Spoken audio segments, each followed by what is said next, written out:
ദൈവനാമത്തിന് മഹത്വമുണ്ടാകട്ടെ. To reach the unreach Ethan T വിയുടെ ഈ ശാബത്ത് സ്കൂൾ പ്രോഗ്രാമിലേക്ക് എല്ലാ പ്രിയ സ്നേഹിതരെയും ഹൃദയപൂർവ്വം സ്വാഗതം ചെയ്യുന്നു. കർത്താവിൻ്റെ പ്രിയജനമേ, കഴിഞ്ഞ ഒരു വർഷക്കാലം ദൈവത്തിൻ്റെ സന്നിധിയിൽ അവൻ്റെ മാറ്റമില്ലാത്ത വചനങ്ങളെക്കുറിച്ച് പഠിക്കുവാനും അതിൽ വ്യാപരിക്കുവാനും നമുക്ക് ഓരോരുത്തർക്കും വലിയവനായ ദൈവം എത്ര മഹനീയമായ ഭാഗ്യമാണ് നൽകിയത്. പലവിധമായ അപകടങ്ങളിൽ, രോഗങ്ങളിൽ, പ്രതിസന്ധികളിൽ അനേകായിരങ്ങൾ ഈ പ്രപഞ്ചത്തെ വിട്ട് പോയി കഴിഞ്ഞപ്പോൾ വലിയവനായ ദൈവത്തിൻ്റെ സ്നേഹം എത്രമാത്രം വലുതാണെന്ന് രുചിച്ചറിഞ്ഞവരാണ് നമ്മൾ. കഴിഞ്ഞ ഈ ഒരു ക്വാർട്ടറിലുടനീളം നമ്മൾ യോഹന്നാൻ എഴുതിയ സുവിശേഷത്തെ ആധാരമാക്കി കർത്താവ് യേശു ക്രിസ്തുവിനെ പഠിക്കുകയായിരുന്നു. യേശു ക്രിസ്തുവിനെ അറിയുകയായിരുന്നു. വചനം നമ്മോട് സംസാരിക്കുന്നതിന് പ്രകാരം നാം ചിന്തിക്കുമ്പോൾ അവനെ നമ്മൾ രുചിച്ച് മനസ്സിലാക്കുകയായിരുന്നു, അവനെ നമ്മൾ ഭക്ഷിക്കുകയായിരുന്നു, അവനെ നമ്മൾ പാനം ചെയ്യുകയായിരുന്നു. യോഹന്നാൻ എഴുതിയ സുവിശേഷം മറ്റ് ഇതര സുവിശേഷങ്ങളിൽ നിന്ന് എന്തുകൊണ്ട് വ്യത്യസ്തമാണ്, എത്രത്തോളം വ്യത്യസ്തമാണ്? വളരെ ഫിലോസഫിക്കലായിട്ടും താത്വികമായും ബൗദ്ധികമായും ഒരുപാട് ചിന്തകൾ അവശേഷിപ്പിച്ചുകൊണ്ടാണ് യോഹന്നാൻ തൻ്റെ തൻ്റെ സുവിശേഷം നമ്മുടെ മുമ്പിൽ അവതരിപ്പിച്ചിട്ടുള്ളത്. ഒരുപക്ഷെ കർത്താവ് യേശു ക്രിസ്തുവിനെ ഇത്രത്തോളം ഭംഗിയായി പഠിപ്പിച്ച മറ്റൊരു സുവിശേഷ ഭാഗവും നമുക്ക് ഒരുപക്ഷെ കണ്ടെത്താൻ കഴിഞ്ഞൊന്നും വരില്ല. അതുകൊണ്ട് തന്നെ നാം യോഹന്നാൻ്റെ സുവിശേഷത്തെ ആധാരമാക്കി പഠിച്ച കഴിഞ്ഞ 12 പാഠങ്ങളെ ഉപസംഹരിച്ച് അതിൽ കർത്താവ് യേശു ക്രിസ്തുവിനെ നാം എത്രത്തോളം എങ്ങനെയൊക്കെ ഉൾക്കൊള്ളുന്നു എന്നതിനെക്കുറിച്ച് ചിന്തിക്കേണ്ടത് വളരെ അനിവാര്യമാണ്. ഈ വർഷത്തെ അവസാനത്തെ പാഠം, ഈ ക്വാർട്ടറിലെ അവസാനത്തെ പാഠം നമ്മൾ ഉപസംഹാരം ആയി പഠിക്കുകയാണ്. യേശുവിനെയും യേശുവിൻ്റെ വചനത്തെയും അറിയുക എന്ന തലക്കെട്ടോടുകൂടി. ഈ സമയം എന്നോടൊപ്പം കഴിഞ്ഞ വർഷം മുഴുവനും വേദപഠനം നടത്തിയ എല്ലാ അധ്യാപകരെയും ഓർക്കുന്നു. അവരുടെ ഓരോ ക്ലാസ്സുകളിലൂടെയും കഴിഞ്ഞ 12 ആഴ്ചകളിലായി നമ്മൾ പഠിച്ച യോഹന്നാൻ എഴുതിയ സുവിശേഷത്തെ ആധാരമാക്കിയുള്ള ഭാഗങ്ങൾ നമ്മുടെ ഓർമ്മകളിലേക്ക് വരേണ്ടതുണ്ട്. അത് ഞാൻ ഒരിക്കൽ കൂടി ഓർമ്മിപ്പിക്കുകയാണ്. ആ 12 പാഠങ്ങളുടെയും സംഗ്രഹം കർത്താവ് യേശു ക്രിസ്തുവാണ്. അതുകൊണ്ട് തന്നെ യേശു ക്രിസ്തുവിനെ നാം എങ്ങനെയാണ് അറിയുന്നത്? അവൻ്റെ വചനത്തെ അറിയുന്നത്. വചനം ജഡമായി മനുഷ്യരുടെ ഇടയിൽ പാർത്തു എന്ന് നമ്മോട് പഠിപ്പിക്കുന്നുണ്ട്. ആ യേശുവിനെ നാം എങ്ങനെ ഉൾക്കൊള്ളുന്നു? തികച്ചും വളരെ പ്രാധാന്യമേറിയ ഒരു ചിന്തയാണത്. യേശു ക്രിസ്തുവിനെ എന്തുകൊണ്ട് നാം അത്രത്തോളം ഗഹനമായി മനസ്സിലാക്കണം? യേശു ക്രിസ്തു ദൈവമല്ല എന്ന് പറഞ്ഞ് പഠിപ്പിക്കുന്ന അനേകം അവിശ്വാസികളുടെ ഒരു ലോകത്തിൽ കൂടിയാണ് നാം ജീവിക്കുന്നത്. യേശു ക്രിസ്തു ദൈവമാണ്. അവനെങ്ങനെ നമ്മുടെ ഓരോരുത്തരുടെയും ജീവിതങ്ങൾ ഇടപെടുന്നു എന്നതിനെക്കുറിച്ചും നമ്മൾ ഈ ഉപസംഹാരത്തിൽ പഠിക്കും. അതിന് മനപാഠവാക്യം യോഹന്നാൻ എഴുതിയ സുവിശേഷം 5-ാം അധ്യായത്തിൻ്റെ 39-ാമത്തെ വാക്യമാണ്. നിങ്ങൾ തിരുവെഴുത്തുകളെ ശോധന ചെയ്യുന്നു, അവയിൽ നിങ്ങൾക്ക് നിത്യജീവൻ ഉണ്ട് എന്ന് നിങ്ങൾ നിരൂപിക്കുന്നുവല്ലോ, അവ എനിക്ക് സാക്ഷ്യം പറയുന്നു. നോക്കൂ, ഈ വാക്യം തന്നെ കർത്താവ് യേശു ക്രിസ്തു എത്രത്തോളം നമ്മുടെ ജീവിതങ്ങളിൽ ഉണ്ടാകണം എന്നതിനെ നമുക്ക് അടയാളപ്പെടുത്തി തരുന്നുണ്ട്. നിങ്ങൾ തിരുവെഴുത്തുകളെ ശോധന ചെയ്യുന്നു. നമ്മൾ ജീവിച്ചിരിക്കുന്ന കാലഘട്ടത്തിലല്ല കർത്താവ് യേശു ക്രിസ്തു ജീവിച്ചിരുന്നത്. അല്ലെങ്കിൽ കർത്താവ് യേശു ക്രിസ്തു മനുഷ്യരുടെ ഇടയിൽ ജഡമായി പാർത്തത്, വചനം ജഡമായി മനുഷ്യരുടെ ഇടയിൽ പാർത്തത് നാം ഇപ്പോൾ ജീവിച്ചിരിക്കുന്ന കാലഘട്ടത്തിലല്ല. അതുകൊണ്ട് തന്നെ നാം കേൾക്കുന്ന അവൻ്റെ വചനങ്ങൾ അത്രത്തോളം തീക്ഷ്ണതയുള്ള വചനങ്ങൾ. നാം അവയിൽ വിശ്വസിക്കേണ്ടത് ആവശ്യമാണ്. അവയിൽ നിങ്ങൾക്ക് നിത്യജീവനുണ്ട്. പിതാവും പുത്രനും പരിശുദ്ധാത്മാവും ഒന്നിച്ചു ചേരുന്ന ത്രിയേക ദൈവത്തിൻ്റെ മൂല്യം എത്രത്തോളം വലുതാണ് എന്ന് നാം മനസ്സിലാക്കേണ്ടതിന് ഈ വചനങ്ങൾ നമ്മെ പഠിപ്പിക്കുന്നുണ്ട്. അതിലൂടെ നമ്മൾ സഞ്ചരിക്കുമ്പോൾ നമുക്ക് നിത്യജീവനെ നമുക്ക് അവകാശമാക്കുവാൻ കഴിയും. അത് നമുക്കെല്ലാവർക്കും അറിയാമല്ലോ. അവ നിങ്ങൾക്ക് സാക്ഷ്യം പറയുന്നു. കർത്താവ് യേശു ക്രിസ്തു ആരാണ്? ദൈവം ആരാണ്? പിതാവ്, പുത്രൻ, പരിശുദ്ധാത്മാവ് എന്ന ത്രിയേക ദൈവം ആരാണ് എന്നുള്ളതിന് വചനം നമ്മുടെ മുമ്പിൽ സാക്ഷിയായി നിൽക്കുന്നു. അതാണ് ഇന്നത്തെ മനപാഠ വാക്യം. യോഹന്നാൻ എഴുതിയ സുവിശേഷം 5-ന്റെ 39. ഒരുപക്ഷേ വേദപുസ്തകത്തിലെ മറ്റ് സുവിശേഷ ഭാഗങ്ങൾ മത്തായി, മാർക്കോസ്, ലൂക്കോസ്, യോഹന്നാൻ തുടങ്ങി 4 സുവിശേഷങ്ങളിൽ മറ്റ് 3 സുവിശേഷ ഭാഗങ്ങളിലും കർത്താവ് യേശു ക്രിസ്തുവിൻ്റെ ജീവിതത്തിൻ്റെ ചരിത്രത്തെ വളരെയധികം കൃത്യമായും വ്യക്തമായും വ്യാഖ്യാനിക്കുന്നുണ്ട്. പക്ഷേ ഈ അവസാനത്തെ പാഠം നമ്മൾ പഠിക്കുമ്പോൾ ഇവിടെ ആദ്യത്തെ സെൻറ്റൻസ് തന്നെ പറയുന്നത് യോഹന്നാൻ എഴുതിയ സുവിശേഷം അവസാനിക്കുന്നത് മാർക്കോസ് എഴുതിയ സുവിശേഷത്തിലെ അവസാന ഭാഗം പോലെയാണ്, ചരിത്രഭാഗമാണ് എന്നുള്ളത് കൊണ്ട് തന്നെ അതിന് ഒരു ഏകതാനത ഉണ്ട്. കർത്താവ് യേശുക്രിസ്തുവിൻ്റെ ഇടയിൽ യേശുക്രിസ്തു ശിഷ്യന്മാരുടെ ഇടയിൽ ഉണ്ടായിരുന്നത് 3.5 വർഷക്കാലം ആണ്. അവൻ്റെ 33.5 വർഷക്കാലത്തെ 33.5 വർഷക്കാലത്തെ ജീവിതത്തിനിടയിൽ 3.5 വർഷക്കാലത്തെ പരസ്യ ശുശ്രൂഷ കാലഘട്ടത്തിനിടയിൽ ആണ് യേശു ശിഷ്യന്മാരുടെ ഇടയിൽ 3 വർഷത്തിലധികം ഉണ്ടായിരുന്നത്. പക്ഷേ ശിഷ്യന്മാർ നിർഭാഗ്യവശാൽ എത്രത്തോളം യേശുവിനെ ഉൾക്കൊണ്ടിരുന്നു, യേശുവിനെ മനസ്സിലാക്കിയിരുന്നു എന്നുള്ളത് വളരെ പ്രാധാന്യമേറിയ ഒരു കാര്യമാണ്. യേശുവിൻ്റെ ശിഷ്യന്മാർ എന്നുള്ളത് ഇറ്റ്സ് എ പ്രിവിലേജ്, അതൊരു വലിയ അംഗീകാരമാണ് എന്ന് നമുക്കെല്ലാവർക്കും അറിയാം, അല്ലേ? നമ്മൾ ക്രിസ്ത്യാനികൾ എന്ന് പേര് പറയുന്നത് തന്നെ നമ്മെ സംബന്ധിച്ചിടത്തോളം വളരെ അഭിമാനകരമായ ഒരു കാര്യമാണ്. ക്രിസ്തുവിൻ്റെ അനുയായിയാണ് നമ്മൾ, ക്രിസ്തുവിൻ്റെ ശിഷ്യന്മാരാണ് നമ്മളും.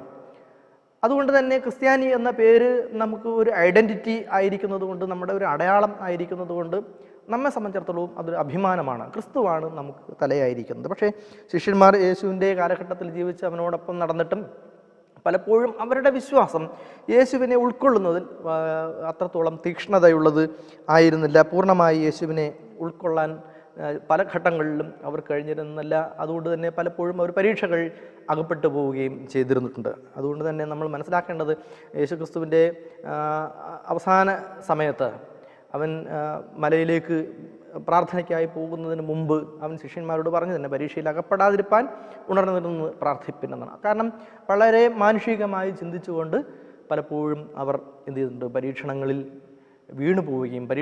വീണു പോവുകയും ചെയ്യുന്നുണ്ട്. അവിശ്വാസത്തോടുകൂടി അനുസരണം ഇല്ലാത്തതുപോലെയൊക്കെ അവർ പെരുമാറുകയും ഒക്കെ ചെയ്തിട്ടുണ്ട്. നമ്മുടെ ലേഖകൻ നമ്മോട് പറയുന്നത് ആ ഒരു അനുഭവം ഇന്നത്തെ കാലഘട്ടത്തിൽ ക്രിസ്ത്യാനികളുടെ ഇടയിലും ഉണ്ട് എന്നാണ്. തീർച്ചയായും നമ്മളും അങ്ങനെ ചിന്തിക്കുമ്പോൾ അതിൽ വലിയൊരു സത്യമുണ്ട് എന്നുള്ളത് വാസ്തവമാണ്. അതൊരു നിർഭാഗ്യകരമായ കാര്യമാണെങ്കിലും നമ്മളത് പലപ്പോഴും നമ്മൾ മനസ്സിലാക്കുന്നില്ല എന്നുള്ളതാണ് വാസ്തവം. അതിനെ അംഗീകരിച്ചുകൊണ്ട് വേണം നാം ജീവിക്കാൻ. അപ്പോൾ നമ്മൾ ഈ കാലാന്ത്യത്തിൽ കർത്താവായ യേശുക്രിസ്തുവിൻ്റെ വീണ്ടും വരവ് വളരെയധികം ആഗതമായിരിക്കുന്ന ഈ കാലത്ത് നാം യേശുവിനെ പൂർണ്ണമായി ഉൾക്കൊള്ളാതെ എങ്ങനെ നമുക്ക് അവൻ്റെ വീണ്ടും വരവിൽ അവനെ എതിരേൽക്കുവാൻ സാധിക്കും? അതാണ് ഞാൻ പറഞ്ഞത്. നമ്മൾ ഈ ഉപസംഹാരത്തിലേക്ക് വരുമ്പോൾ യേശുവിനെ നാം എത്രത്തോളം അറിഞ്ഞിട്ടുണ്ട്, അല്ലെങ്കിൽ യേശുവിനെയും അവൻ്റെ വചനത്തെയും നാം എത്രത്തോളം ഉൾക്കൊണ്ടിട്ടുണ്ട് എന്നുള്ളതിനെ ഒന്ന് കീറി മുറിച്ച് പരിശോധിച്ച് അതിനെ ഒന്ന് ഉപസംഹരിക്കുക എന്നുള്ളതാണ് ഈ പാഠത്തിൻ്റെ ലക്ഷ്യം. എല്ലാവരെയും ഏറെ സ്നേഹത്തോടെ ഈ പാഠത്തിലേക്ക് ഒരിക്കൽ കൂടി സ്വാഗതം ചെയ്യുന്നു. നമുക്ക് ആദ്യത്തെ പാഠഭാഗത്തിലേക്ക് നമുക്ക് കടന്നു ചെല്ലാം. ഞായറാഴ്ചത്തെ പാഠം നമ്മൾ ചർച്ച ചെയ്യുമ്പോൾ അതിൻ്റെ തലക്കെട്ട് ഗലീലയിലെ കൂടിവരവ് എന്നാണ്. യോഹന്നാന്റെ സുവിശേഷം 21-ാം അധ്യായം പൂർണ്ണമായും 1 മുതൽ 19 വരെയുള്ള വാക്യങ്ങൾ പഠിക്കാനാണ് നമുക്കവിടെ നൽകിയിരിക്കുന്നത്. ആ വാക്യങ്ങൾ നമ്മൾ പഠിക്കുമ്പോൾ അതിൽ പ്രത്യേകിച്ച് ദൈവകൃപയും മനുഷ്യൻ്റെ സ്വയം താഴ്ത്തലിനെയും സംബന്ധിച്ച് ഈ വാക്യങ്ങൾ എന്ത് പറയുന്നു എന്നുള്ളതാണ് ചർച്ച. ഞാൻ ഈ പാഠം തുടങ്ങിയ സമയത്തെ പറഞ്ഞിട്ടുണ്ട്, ഈ പാഠത്തിൽ ലേഖകൻ തന്നെ സൂചിപ്പിച്ച കാര്യമാണ്, നാം ക്രിസ്തുവിനെ എങ്ങനെ ഉൾക്കൊണ്ടിരിക്കുന്നു. യഥാർത്ഥത്തിൽ അതൊരു വലിയ ചോദ്യമാണ് നമ്മെ സംബന്ധിച്ചിടത്തോളം. അതത്ര നിസ്സാരമായ ഒരു ചോദ്യമാണ് എന്ന് നിങ്ങൾക്ക് തോന്നുന്നുണ്ടോ? എനിക്കങ്ങനെ തോന്നുന്നില്ല. എത്ര ചിന്തിച്ചാലും നമുക്കതിൻ്റെ ഉത്തരം പൂർണ്ണമായും പറയാൻ കഴിയുമെന്നും എനിക്ക് തോന്നുന്നില്ല. ഒരുപക്ഷെ നിങ്ങൾക്ക് സാധിക്കുമായിരിക്കാം, മറ്റുള്ളവരുടെ വിശ്വാസത്തെ നമുക്ക് ചോദ്യം ചെയ്യാൻ പറ്റില്ലല്ലോ. പക്ഷേ ശിഷ്യന്മാരെ സംബന്ധിച്ചിടത്തോളം അവരുടെ ഇടപഴകലുകളിൽ, അവരുടെ പെരുമാറ്റങ്ങളിൽ പലപ്പോഴും ചില വീഴ്ചകൾ വന്നിട്ടുണ്ട് എന്ന് കർത്താവ് യേശുക്രിസ്തു തന്നെ വീണ്ടും വീണ്ടും അവരുടെ മുമ്പിൽ തെളിയിച്ചു കൊടുക്കുന്നുണ്ട്. ഒരുപക്ഷെ കർത്താവ് യേശുക്രിസ്തുവിനോടൊപ്പം പോകാൻ ആഗ്രഹിച്ച പത്രോസിൻ്റെ ആ ഒരുപക്ഷെ നിഷ്കളങ്കമായ ഇടപെടൽ, എന്ന് വേണമെങ്കിൽ നമുക്ക് പറയാം. പത്രോസിനോട് യേശു പറഞ്ഞത് 3 പ്രാവശ്യം നീ എന്നെ തള്ളിപ്പറയും എന്നാണ്. ഭയപ്പാടോടുകൂടി, മരണഭയത്തോടുകൂടി, അല്ലെങ്കിൽ താനും പിടിക്കപ്പെടും എന്നുള്ള ഭയത്തോടു കൂടി അവൻ 3 പ്രാവശ്യം യേശുവിനെ തള്ളിപ്പറയുന്നത് നമുക്ക് കാണുവാൻ തക്കവണ്ണം സാധിക്കും. അതുപോലെ തന്നെ അവരുടെ വിശ്വാസത്തിനെ എത്രത്തോളം എന്ന് അളക്കുവാൻ കർത്താവ് യേശു ക്രിസ്തു ഒരിക്കൽ കൂടി ശ്രമിക്കുന്നുണ്ട്. യോഹന്നാന്റെ സുവിശേഷം 21-ാം അധ്യായം 1 മുതൽ 19 വരെയുള്ള വാക്യങ്ങൾ വായിക്കുമ്പോൾ അത് അവൻ ശിഷ്യന്മാർക്ക് മുമ്പിൽ പ്രത്യക്ഷനാകുന്ന ഒരു അവസരമാണ് നമുക്ക് കാണാൻ കഴിയുന്നത്. വളരെ സംശയാസ്പദമായി ഒരു സാഹചര്യത്തിൽ ഒരു അപരിചിതൻ വള്ളത്തിൻ്റെ വലതുവശത്ത് വലയിറക്കുവാൻ അവരോട് ആവശ്യപ്പെടുന്നു. അപ്പോൾ അവർക്ക് വലിച്ചു കയറ്റുവാൻ ആകാത്തത്ര മീൻ ലഭിക്കുന്നു. യേശുവുമായുള്ള അവരുടെ ശുശ്രൂഷയുടെ തുടക്കം പോലെയായിരുന്നു അത്. യോഹന്നാൻ ഉടനെ തന്നെ യേശുവിനെ തിരിച്ചറിയുന്നു. വിവരം അവൻ പത്രോസിനോട് പറയുന്നു. പത്രോസ് ആകട്ടെ പെട്ടെന്ന് വെള്ളത്തിൽ ചാടി തീരത്ത് എത്തുകയും ചെയ്യുന്നു. യോഹന്നാൻ എഴുതിയ സുവിശേഷം 21-ാം അധ്യായം നാം വായിച്ചു തുടങ്ങുമ്പോൾ ഇങ്ങനെ പറയുന്നു: അതിൻ്റെ ശേഷം യേശു പിന്നെയും തിബര്യാസ് കടൽക്കരയിൽ വെച്ച് ശിഷ്യന്മാർക്ക് പ്രത്യക്ഷനായത് ഈ വിധം ആയിരുന്നു. ശീമോൻ പത്രോസും ദിദിമോസ് എന്ന തോമസും ഗലീലയിലെ കാനായിലെ നഥാനിയേലും സബദി മക്കളും അവൻ്റെ ശിഷ്യന്മാരും വേറെ 2 പേരും ഒരുമിച്ച് കൂടിയിരുന്നു. ശീമോൻ പത്രോസ് അവരോട്, ഞാൻ മീൻ പിടിപ്പാൻ പോകുന്നു എന്ന് പറഞ്ഞു. ഞങ്ങളും പോരുന്നു എന്ന് അവർ പുറപ്പെട്ടു. പടക് കയറി പോയി. ആ രാത്രിയിൽ ഒന്നും പിടിച്ചില്ല. പുലർച്ചെയായപ്പോൾ യേശു കരയിൽ നിന്നിരുന്നു. യേശു ആകുന്നു എന്ന് ശിഷ്യന്മാർ അറിഞ്ഞില്ല. യേശു അവരോട്, കുഞ്ഞുങ്ങളെ, കൂട്ടുവാൻ വല്ലതും ഉണ്ടോ എന്ന് ചോദിച്ചു. ഇല്ല എന്ന് അവർ ഉത്തരം പറഞ്ഞു. പടകിൻ്റെ വലതു ഭാഗത്ത് വല വീശുവിൻ, എന്നാൽ നിങ്ങൾക്ക് കിട്ടും എന്ന് അവൻ അവരോട് പറഞ്ഞു. അവർ വീശി. മീനിൻ്റെ പെരുപ്പം ഹേതുവായി അത് വലിപ്പാൻ കഴിഞ്ഞില്ല. യേശു സ്നേഹിച്ച ശിഷ്യൻ പത്രോസിനോട്, അത് കർത്താവാകുന്നു എന്ന് പറഞ്ഞു. കർത്താവാകുന്നു എന്ന് ശീമോൻ പത്രോസ് കേട്ടിട്ട് താൻ നഗ്നനാകിയാൽ അങ്കി അരയിൽ ചുറ്റി കടലിൽ ചാടി. ശേഷം ശിഷ്യന്മാർ കരയിൽ നിന്ന് ഏകദേശം 200 മുഴത്തിൽ അധികം ദൂരത്തല്ലാകിയാൽ മീൻ നിറഞ്ഞ വലയും ഇഴച്ചുകൊണ്ട് ചെറിയ പടകിൽ വന്നു. നോക്കൂ, ഈ സന്ദർഭം നോക്കൂ. ഈ സന്ദർഭത്തിന് ചില പ്രത്യേകതകൾ ഉണ്ട്. ഒന്ന്, ഇവരെല്ലാവരും ഗലീലയിലെ തിബര്യാസ് കടൽ തീരത്ത് എത്തിച്ചേരുന്ന സാഹചര്യം വളരെ പ്രധാനമാണ്. വളരെ പ്രധാനമാകുന്നത് എന്തുകൊണ്ടാണ്? കർത്താവ് യേശു ക്രിസ്തുവിനെ ക്രൂശീകരിച്ചിട്ട് 1 ദിവസം മാത്രമേ ആകുന്നുള്ളൂ എന്നുള്ളതാണ്. 2 ദിവസം മാത്രമേ ആകുന്നുള്ളൂ എന്നുള്ളതാണ്.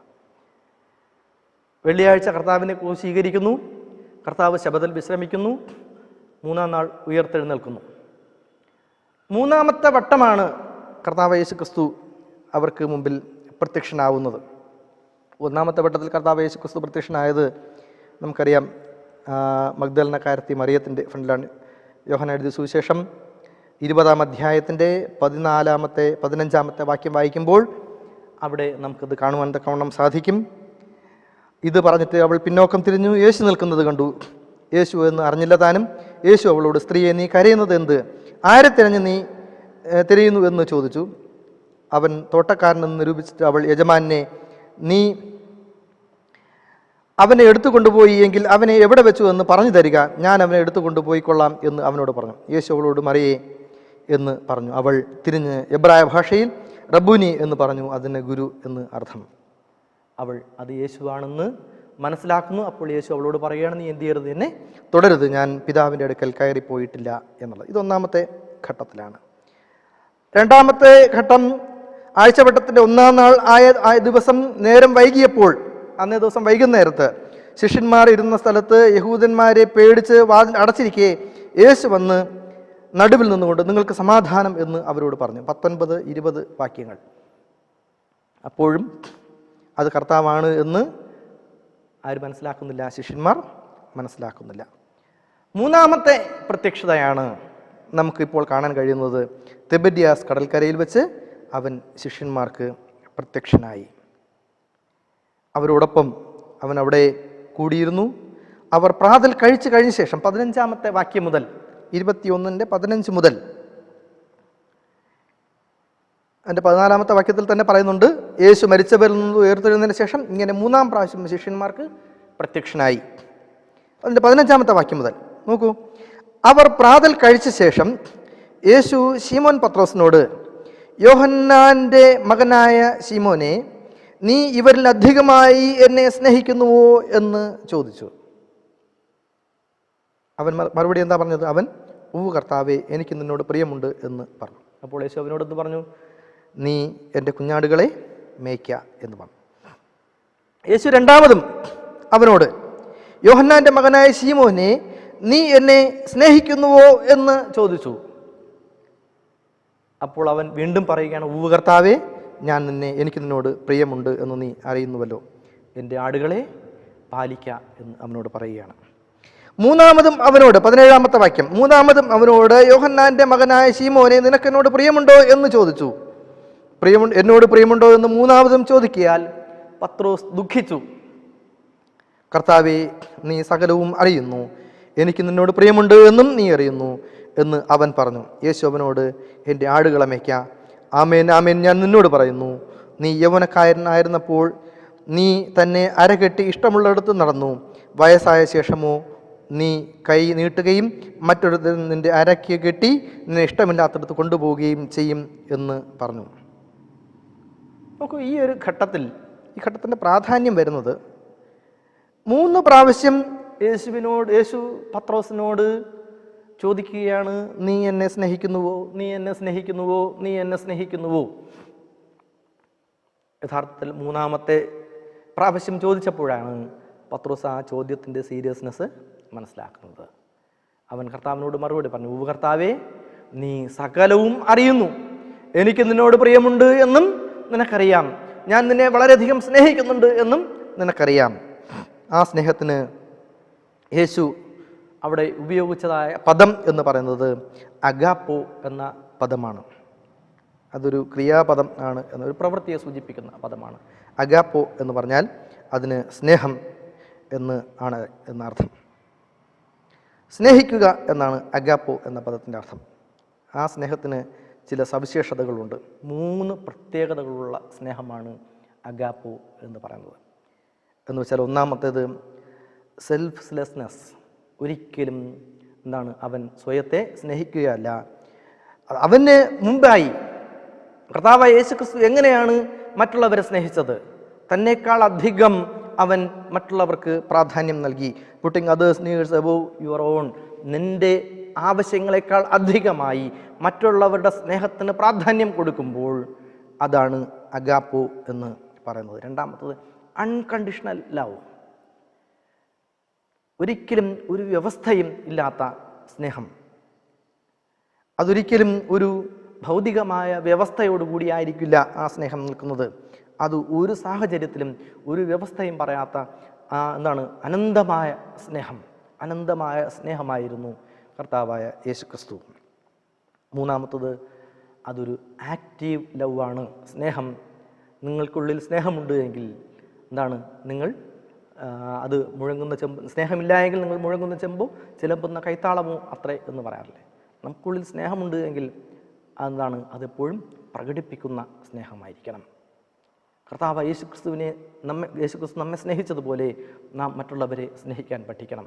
യേശുക്രിസ്തു മനുഷ്യരോട് പറഞ്ഞത്, നിന്നെപ്പോലെ നിൻ്റെ അയൽക്കാരനെയും സ്നേഹിക്കുക എന്നാണ്. കാരണം നാം നമ്മെ എത്രത്തോളം സ്നേഹിക്കുന്നുവോ, നമ്മുടെ സ്വയത്തെ നാം എത്രത്തോളം സ്നേഹിക്കുന്നുവോ, അതുപോലെ മറ്റുള്ളവർക്ക് വേണ്ടിയും നാം പെരുമാറാൻ കഴിയണം. കർത്താവ് യേശുക്രിസ്തു അതുകൊണ്ടാണ് ശിഷ്യന്മാരോട് പത്രോസിനെ തിരഞ്ഞെടുത്തിട്ട് പത്രോസിനോട് പറയുന്നത്, ആദ്യം അവനോട് പറഞ്ഞു, എൻ്റെ ആടുകളെ മേയ്ക്കുക എന്ന് പറഞ്ഞിട്ടുണ്ട്, എൻ്റെ ആടുകളെ പാലിക്കുക എന്ന് പറയുന്നുണ്ട്.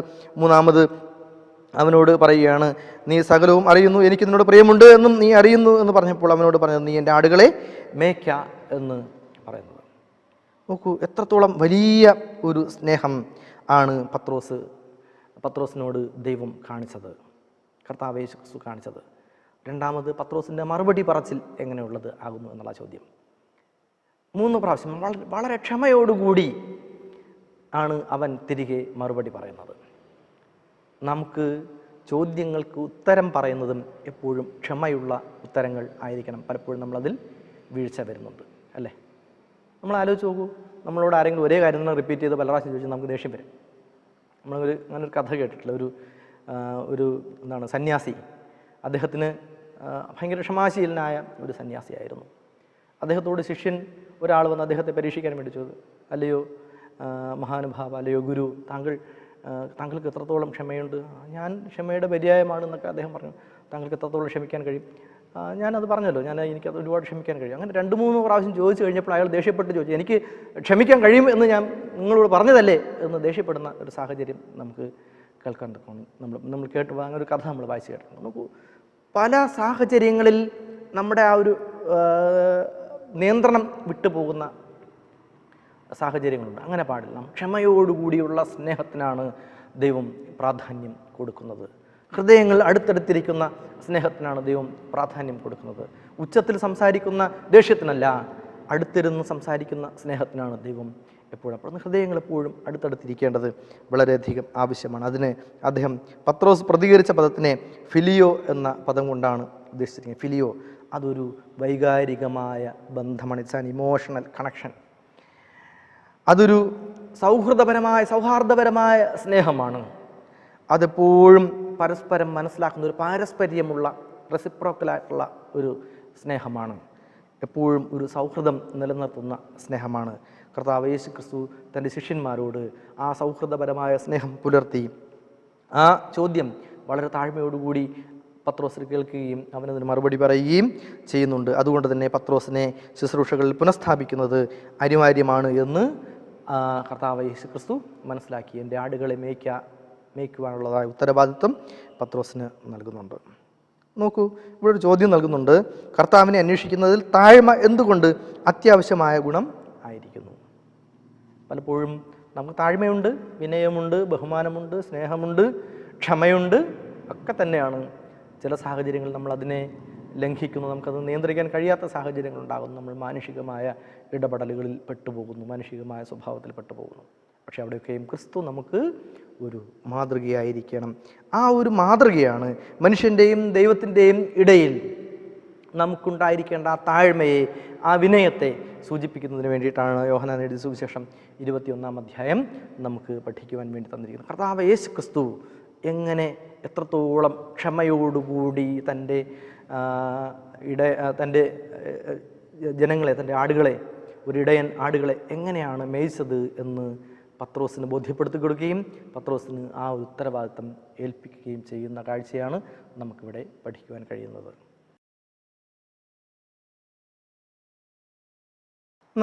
നമ്മൾ തിങ്കളാഴ്ചത്തെ പാഠത്തേക്ക് പോകുമ്പോൾ യേശുവിൽ ദൃഷ്ടി ഉറപ്പിക്കുക. നമ്മൾ യോഹന്നാൻ എഴുതിയ സുവിശേഷം 21-ാം അധ്യായത്തെ അടിസ്ഥാനമാക്കിയാണ് നമ്മൾ പഠിച്ചത്. അത് 19 വരെയുള്ള വാക്യങ്ങളിൽ പത്രോസിൻ്റെ ഇടപെടലുകൾ, പത്രോസിനെ കർത്താവ് യേശു ക്രിസ്തു തിരഞ്ഞെടുത്തത് എങ്ങനെയാണ് എന്നതിനെ പറ്റിയൊക്കെ നമ്മൾ പഠിച്ചു. അതിൻ്റെ 19-ാമത്തെ വാക്യം വളരെ പ്രധാനപ്പെട്ടതാണ്. കാരണം അവൻ ശിഷ്യന്മാരോട്, പ്രത്യേകിച്ച് പത്രോസിനോട് പറഞ്ഞ ഒരു കാര്യമുണ്ട്. പത്രോസിനെ യേശുവിൻ്റെ സുവിശേഷത്തിൽ ശുശ്രൂഷയിൽ അവൻ യഥാസ്ഥാനപ്പെടുത്തിക്കൊണ്ട് എന്നെ അനുഗമിക്കുക എന്ന് പറഞ്ഞ് അവനെ വിളിക്കുന്നുണ്ട്. യേശുവിനെ യഥാർത്ഥത്തിൽ അനുഗമിക്കാൻ പല വിധത്തിൽ ചാടിപ്പുറപ്പെട്ട വ്യക്തിയാണ് പത്രോസ് എന്ന് നമുക്ക് സാഹചര്യങ്ങൾ അറിയാം. പക്ഷേ പത്രോസ് യേശുവിനെ വളരെയധികം സ്നേഹിച്ചിരുന്നു. വളരെ തികച്ചും ആത്മാർത്ഥമായി, നിഷ്കളങ്കമായി പത്രോസ് യേശുവിനെ സ്നേഹിച്ചിരുന്നു. അവൻ്റെ മറുപടിയും പത്രോസിന് യേശുവിനോടുള്ള ബഹുമാനവും അവൻ്റെ വർത്തമാനങ്ങളിലും അവൻ്റെ പ്രകടനങ്ങളൊക്കെയും അതെപ്പോഴും ഒരു സാക്ഷ്യമായി നിലനിൽക്കുന്നുണ്ട് എന്ന് നമുക്ക് മനസ്സിലാവും. അതുകൊണ്ട് തന്നെയാണ് കർത്താവ് യേശു ക്രിസ്തു പത്രോസിനെ തിരഞ്ഞെടുത്തതും.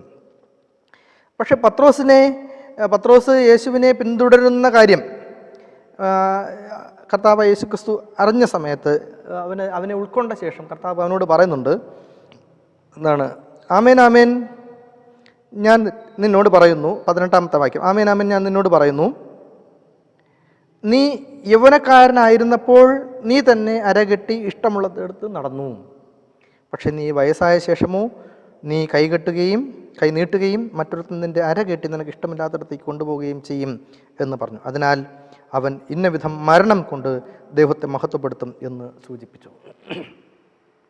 അതായത് പത്രോസിൻ്റെ ഒരു അവസാന ഘട്ടം എങ്ങനെയായിരിക്കും എന്നുള്ളതും കർത്താവ് യേശു ക്രിസ്തുവോടെ വെളിപ്പെടുത്തുകയാണ് എന്നാണ് നമുക്ക് മനസ്സിലാക്കാൻ സാധിക്കുന്നത്.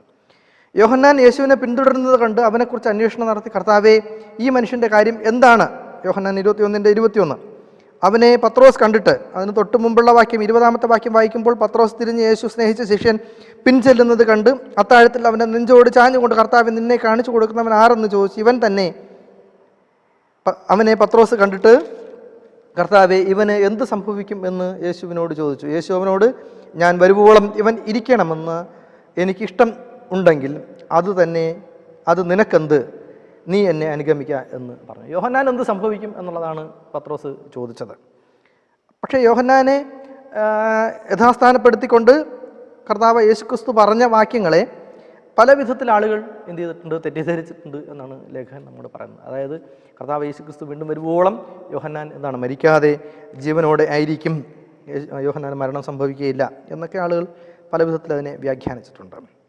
പത്രോസിൻ്റെ മരണത്തെ പോലും, പത്രോസിൻ്റെ മരണം നമുക്കറിയാം. പത്രോസ് മരിക്കുന്നത് അതൊരു ചരിത്രപരമായ ഒരു സംഭവമാണ് പത്രോസിനെ സംബന്ധിച്ചിടത്തോളം. യേശുവിനെ അനുഗമിക്കുന്നതിനെക്കുറിച്ച് പറയാതെ അവൻ്റെ ശ്രദ്ധ തിരിച്ചുവിട്ട് മറ്റു ശിഷ്യന്മാർക്ക് എന്ത് സംഭവിക്കും എന്നതിനെക്കുറിച്ച് അവൻ ചിന്തിക്കുകയും അവൻ ചോദ്യം ചോദിക്കുകയും ചെയ്യുന്നു. അപ്പോൾ കർത്താവ് അവനോട് പറയുന്ന, അതിന് നിനക്കെന്താണ്, നീ ബാക്കിയുള്ളവരുടെ കാര്യം അന്വേഷിക്കേണ്ട കാര്യം ഇല്ല എന്നുള്ളതാണ്. പത്രോസിൻ്റെ മരണം സംഭവിക്കുന്നത് AD 64 മുതൽ 68 വരെയുള്ള കാലഘട്ടത്തിനിടയിലാണ്. നീറോ ചക്രവർത്തി റോമ സാമ്രാജ്യം ഭരിക്കുന്ന കാലഘട്ടത്തിലാണ് പത്രോസിൻ്റെ രക്തസാക്ഷിത്വം ഉണ്ടാകുന്നത് എന്ന് നമുക്ക് വേദപുസ്തക ചരിത്രം പഠിക്കുമ്പോൾ നമുക്ക് മനസ്സിലാക്കാൻ സാധിക്കുന്നുണ്ട്. അവനെ എങ്ങനെയാണ്, യേശു മരിച്ചതുപോലെ താൻ മരിക്കാൻ യോഗ്യനല്ല എന്ന് അവൻ പറഞ്ഞിട്ട് അവൻ എന്ത് ചെയ്തു, തലകീഴായി ക്രൂശിക്കുകയാണ് ഉണ്ടായത് എന്ന് നമുക്ക് ചരിത്രഭാഗം പഠിക്കുമ്പോൾ നമുക്ക് മനസ്സിലാക്കാൻ സാധിക്കും. അതായത് അവനിഷ്ടമുള്ള സമയത്ത് അവനെന്ത് ചെയ്യാം, അവനിഷ്ടമുള്ളിടത്ത് ചെന്ന് എന്ത് ചെയ്യാം, അവന് പോകാൻ കഴിയും. പക്ഷേ ഒരു കാലഘട്ടം കഴിയുമ്പോൾ നിനക്കിഷ്ടമില്ലാത്തടത്ത്, നിൻ്റെ വാർദ്ധക്യ കാലഘട്ടത്തിൽ നിനക്കിഷ്ടമില്ലാത്തത് ഇടത്തേക്ക് നിന്നെ എന്ത് ചെയ്യും, നിൻ്റെ അരയ്ക്ക് കെട്ടി മറ്റുള്ളവർ നിന്നെ കൊണ്ടുപോകുന്ന ഒരു സാഹചര്യം ഉണ്ടാകുമെന്ന് പത്രോസിനോട് പറയുണ്ടായി.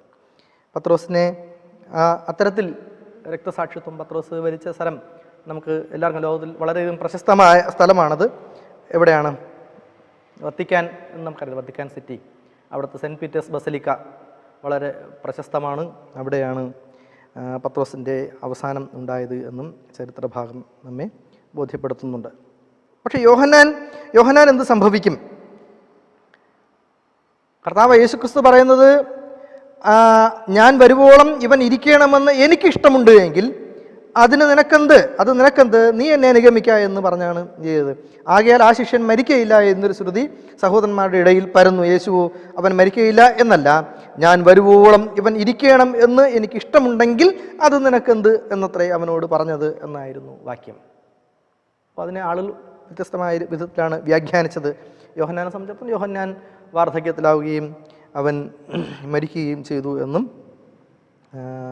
ചരിത്രഭാഗം നമ്മെ ബോധ്യപ്പെടുത്തുന്നുണ്ട്. അപ്പോൾ ഈ ഭാഗം യേശുവിൽ ദൃഷ്ടി ഉറപ്പിക്കുക, ആ തലക്കെട്ട് നോക്കൂ.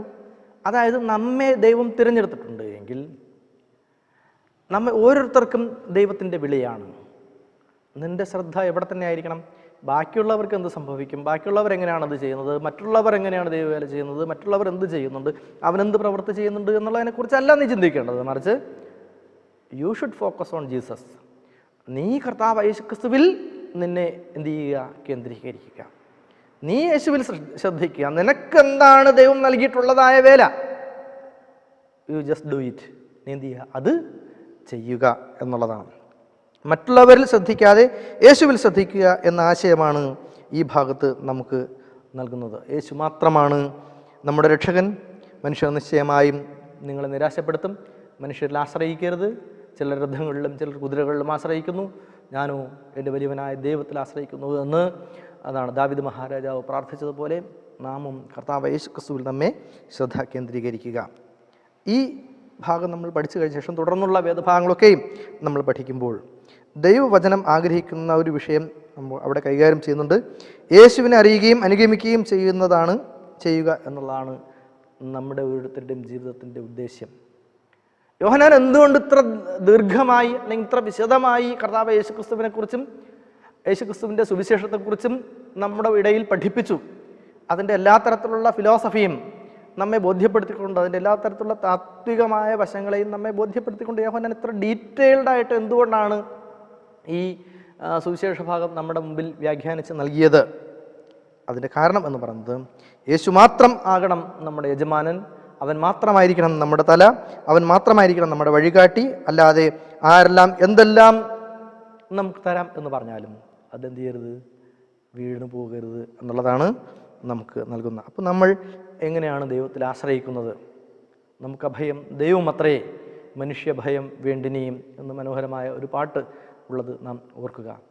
നാം ദൈവത്തിൻ്റെ സന്നിധിയിലേക്ക്, അവൻ നമ്മുടെ സങ്കേതമാണ് എന്ന് ഓർത്തുകൊണ്ട് അവനിൽ ശ്രദ്ധ കേന്ദ്രീകരിച്ചുകൊണ്ട് മറ്റുള്ളവർക്ക് എന്ത് സംഭവിക്കുന്നു എന്നല്ല.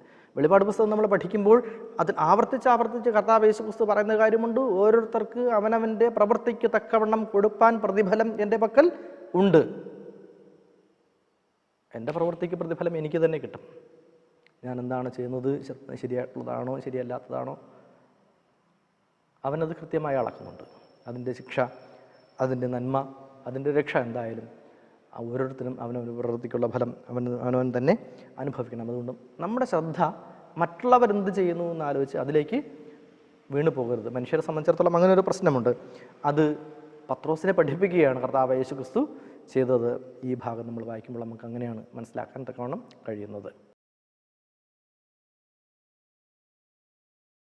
നാം ചൊവ്വാഴ്ചത്തെ പാഠഭാഗത്തേക്ക് വരുമ്പോൾ, ചൊവ്വ മുതൽ നമുക്ക് അങ്ങോട്ട് പഠിക്കുന്ന ചൊവ്വ, ബുധൻ, വ്യാഴം തുടങ്ങിയ പാഠങ്ങൾ നമ്മൾ പഠിക്കുമ്പോൾ നമ്മൾ ഇന്ന് ജീവിച്ചിരിക്കുന്ന കാലഘട്ടത്തെക്കുറിച്ച് കർത്താവ് യേശുക്രിസ്തു മുന്നമേ ദർശിച്ചതായ ദർശനം, അവൻ ആരാണ്, എന്തുകൊണ്ട് നാം അവനെ ഉൾക്കൊള്ളണം എന്ന ചോദ്യത്തിന് ഒരു മറുപടി നൽകുന്നുണ്ട്.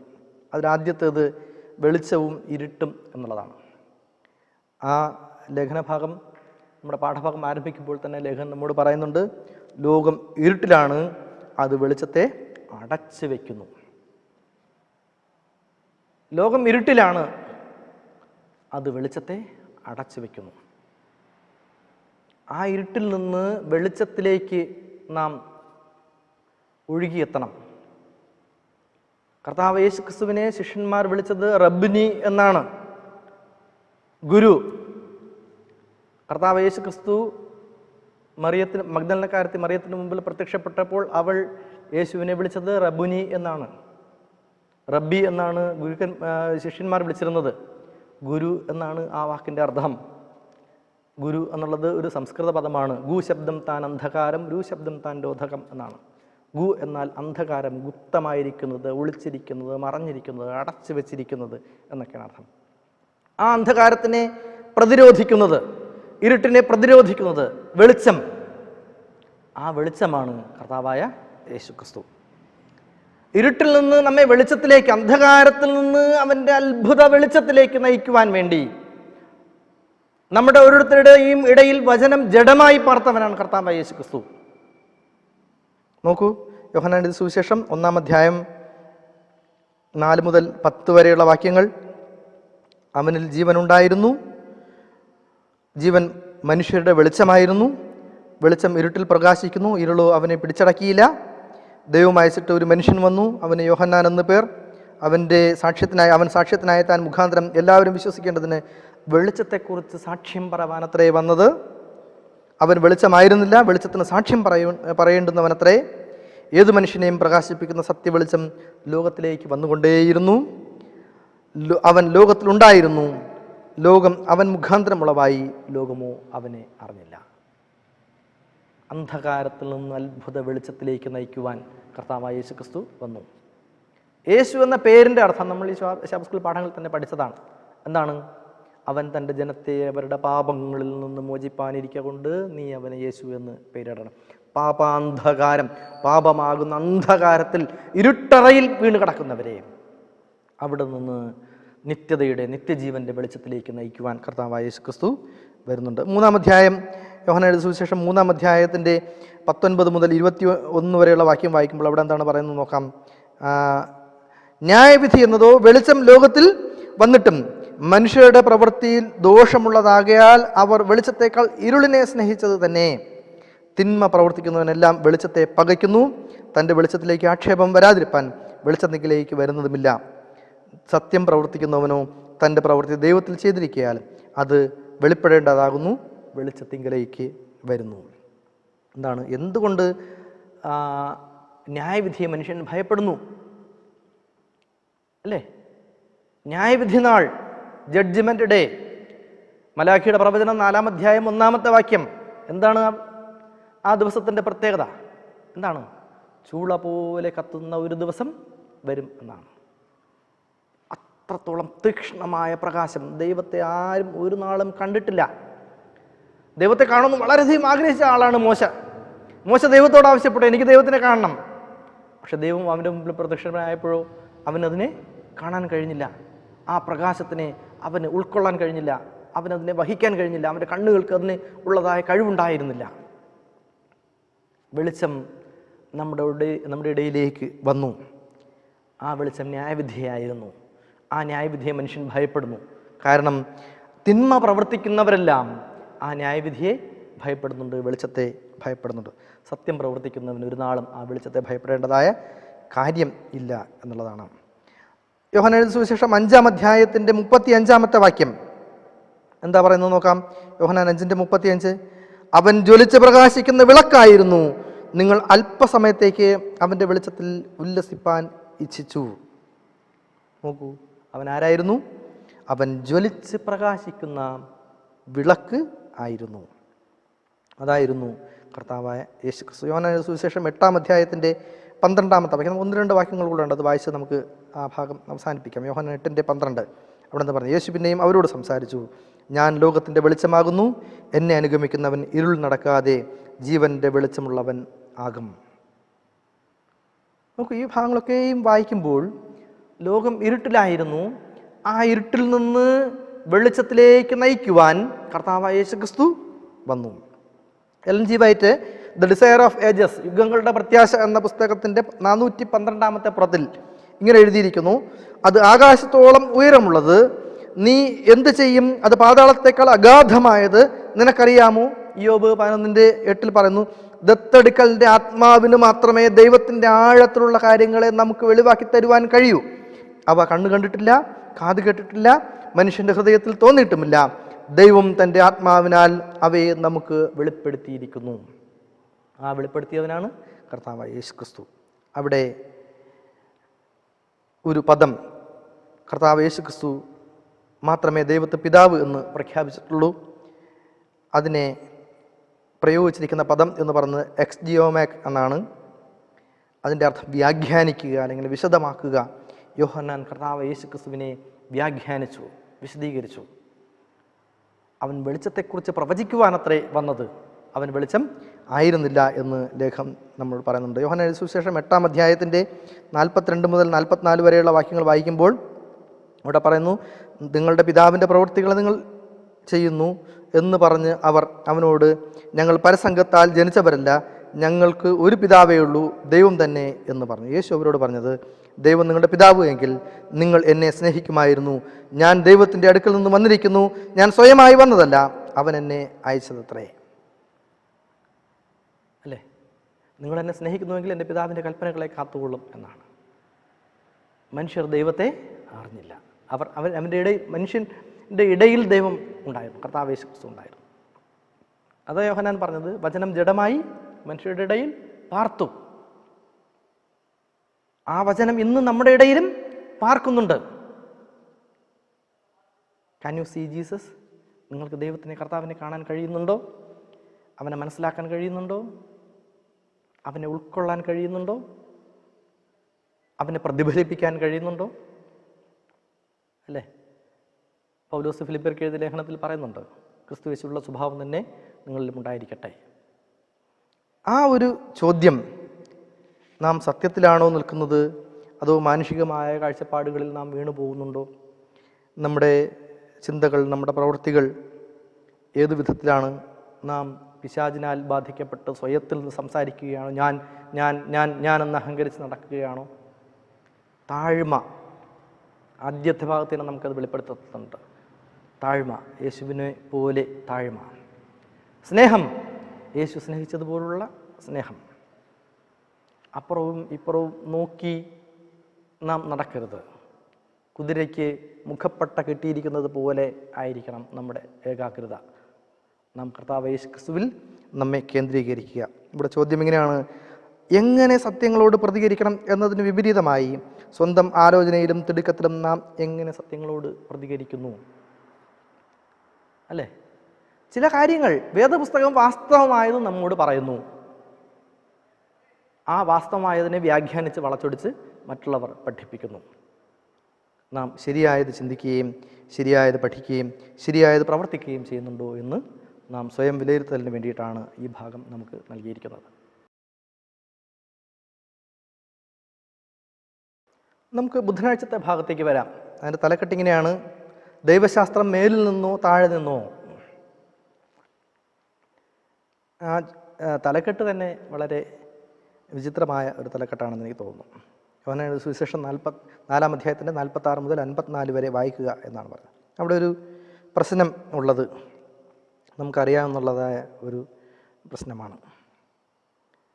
പലപ്പോഴും അത്ഭുതങ്ങളിൽ, അടയാളങ്ങളിൽ വിശ്വസിച്ചിരുന്നവരായിരുന്നു. കർത്താവ് യേശു ക്രിസ്തുവിൻ്റെ ഓരോ അത്ഭുത പ്രവൃത്തികളെയും വളരെ സാഗൂതം നിരീക്ഷിക്കുകയും അവൻ്റെ ഇടപെടലുകൾ, അവൻ്റെ വാക്കുകൾ, അവൻ്റെ ഉപമകൾ സത്യസന്ധമായി വിശ്വസിച്ചിരുന്ന ആളുകളുമുണ്ട്. അതിനെ ഒരു പരീക്ഷണ വസ്തുവായി എടുത്ത ആളുകളുമുണ്ട്. ചിലർ അനുഭവം കൊണ്ട് കർത്താവ് യേശു ക്രിസ്തുവിനെ വിശ്വസിച്ചു, അല്ലേ? അങ്ങനെ എത്രയോ പേരെ നമുക്ക് ആ ഭാഗത്ത് കണ്ടെത്താൻ കഴിയും. വേദപുസ്തകം പഠിക്കുമ്പോൾ അങ്ങനെ ഒരുപാട് പേരെ നമുക്ക് കണ്ടെത്താൻ കഴിയും, അല്ലേ? നിക്കോദിമോസ്, പണ്ഡിതനായ നിക്കോദിമോസിൻ്റെ സംശയം എന്തായിരുന്നു? നിക്കോദിമോസിനെ സംബന്ധിച്ചിടത്തോളം അദ്ദേഹം സൻഹദ്രീൻ സംഘത്തിലെ പ്രമാണിയായ വ്യക്തിയായിരുന്നു, പണ്ഡിതനായിരുന്നു, ന്യായശാസ്ത്രിയായ, ന്യായം പറയുന്ന ആളായിരുന്നു. വീണ്ടും ജനിക്കുവാൻ ഞാൻ എന്ത് ചെയ്യണം എന്നൊരു ചോദ്യവുമായിട്ടാണ് നിക്കോദിമോസ് കർത്താവിൻ്റെ അരികിലേക്ക് വന്നത്. അവന് എത്രത്തോളം കർത്താവ് യേശു ക്രിസ്തുവിനെ ഉൾക്കൊള്ളുവാൻ കഴിഞ്ഞു? ശമരിക്കാരത്തിയായ സ്ത്രീ, ബത്സയിദ കുളക്കരയിൽ ഉണ്ടായിരുന്നതായ മനുഷ്യൻ, 5 അപ്പം കൊണ്ട് 5000 പേരെ പോഷിപ്പിച്ച അത്ഭുത പ്രക്രിയ, കാനായിലെ കല്യാണ രാവിൽ പച്ചവെള്ളത്തെ വീഞ്ഞാക്കിയതായ മഹാ അത്ഭുതം, അവൻ്റെ പ്രവർത്തികളെ വളരെ സാഗൂതം നിരീക്ഷിച്ചിട്ട് അവനിൽ എത്ര ശേഷിക്കുന്നുണ്ട് എന്ന് ചർച്ച ചെയ്ത ആളുകൾ വരെ ഉണ്ടായിരുന്നു. ഇതിന് അധികാരം ഇവന് ആര് കൊടുത്തു എന്ന് ചിന്തിച്ചവരുണ്ടായിരുന്നു. അവർ ജനങ്ങളെ വഴിതെറ്റിക്കാൻ ശ്രമിക്കുന്നു എന്ന് പറഞ്ഞവർ ഉണ്ടായിരുന്നു. അതുകൊണ്ട് തന്നെ ദൈവശാസ്ത്രം മേലിൽ നിന്നോ താഴെ നിന്നോ എന്നുള്ളൊരു ചോദ്യത്തിൻ്റെ അർത്ഥം എന്ന് പറയുന്നത് കർത്താവ് യേശു ക്രിസ്തുവിനെ കുറിച്ചുള്ള ചിന്ത ഉണ്ടാകുന്നത് ദൈവത്തിൽ നിന്നാണോ അതോ മനുഷ്യരുടെ ഇടയിൽ നിന്നാണോ എന്നാണ്.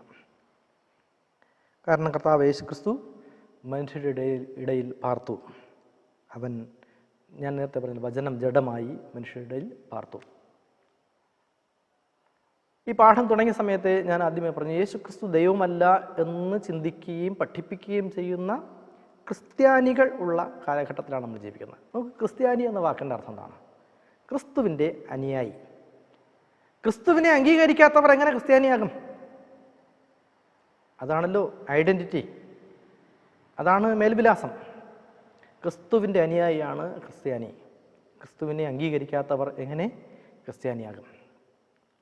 ക്രിസ്തു ആരാണ് എന്ന് തിരിച്ചറിയാതിരിക്കുകയും ക്രിസ്തു എന്താണ് എന്ന് മനസ്സിലാക്കാതിരിക്കുകയും അവനെ ഉൾക്കൊള്ളാതിരിക്കുകയും ചെയ്യുന്നവർ, കർത്താവ് യേശു ക്രിസ്തു ദൈവമല്ല എന്ന് പഠിപ്പിക്കുന്നവർ എങ്ങനെയാണ് ദൈവത്തിനെ അംഗീകരിക്കുന്നത്, പിതാവായവനെ അംഗീകരിക്കുന്നത്? പിതാവ് തന്നെ പറഞ്ഞിട്ടുണ്ട്, അവൻ തൻ്റെ ജനത്തെ അവരുടെ പാപങ്ങളിൽ നിന്ന് മോചിപ്പാനിരിക്കൊണ്ട് നീ അവനെ യേശു എന്ന് പേരിടണം. അവനെ മനുഷ്യരുടെ ഇടയിലേക്ക് അയച്ചു. ഒരു തിരഞ്ഞെടുപ്പ്. നോക്കൂ, മനുഷ്യർക്കിടയിൽ അതിൽ സംശയത്തിൻ്റെ വിത്ത് വിതയ്ക്കുന്നതിൽ പിശാച് വളരെ വലിയ പ്രവർത്തനം നടത്തുന്നുണ്ട്. വെളിപ്പാട് പുസ്തകത്തിൽ യോഹന്നാന് പത്മോസ് ദ്വീപിൽ നൽകിയ വെളിപ്പാടിൽ യോഹന്നാൻ പറയുന്നുണ്ട്,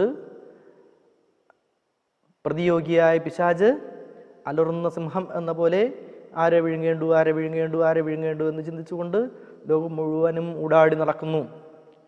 അവൻ കടൽ തീരത്തെ മണൽത്തരിമേൽ യുദ്ധത്തിന് നിന്നു. മീഖായേലും അവരുടെ സൈന്യവും അവനോട് യുദ്ധം ചെയ്തു. ലോകത്തിൻ്റെ വെളിച്ചമായ യേശുവിനെ മനുഷ്യർ എങ്ങനെ ഉൾക്കൊള്ളുന്നു?